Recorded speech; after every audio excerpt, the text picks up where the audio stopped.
அன்பு நெஞ்சங்களே, எல்லாரும் எப்படி இருக்கீங்க? இன்னைக்கு என்னுடைய கருத்து பதிவு பார்த்தீங்கன்னா, கண்டிப்பு அப்படின்றது தான். குழந்தைங்கள சின்ன வயசுல ஆசையா இருக்கும் அதுங்கள பார்க்கறதுக்கும், கொஞ்சறதுக்கும், ரசிக்கிறதுக்கும் அவங்க செய்ற செயல்லாம்.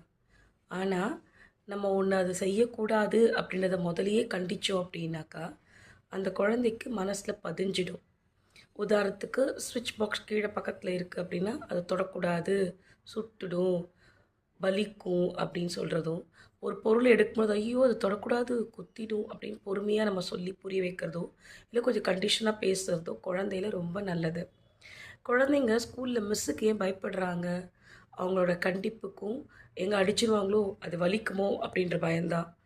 ஆனால் நீங்கள் வீட்டில் மொபைல் ஃபோனை கொடுத்துட்டு சரியாக மார்க் எடுக்கல, நீ படிக்க மாட்டேங்கிற, ஸ்க்ரீன் ஃப்ரீயாக இருக்கணும்லாம் சொல்லி எப்போ பார்த்தாலும் திட்டிக்கிட்டே இருந்தாலும், எப்போ பார்த்தாலும் அடிச்சுக்கிட்டே இருந்தீங்கனாலும், கிள்ளிக்கிட்டே இருந்தாலும் சட்டக்கட்டத்தனமாயிடும்.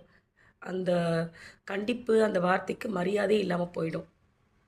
ஆரம்பத்திலே கண்டிக்கணும்.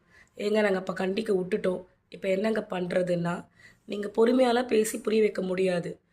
தீர்க்கமாக தெளிவாக சில விஷயங்களை நம்ம முடியாது அப்படின்னு சொல்கிறதுக்கு கற்றுக்கணும். ஆனால் இந்த காலத்து குழந்தைங்களுடைய பிடிவாதம் அளவுக்கு அதிகமாக இருக்குது.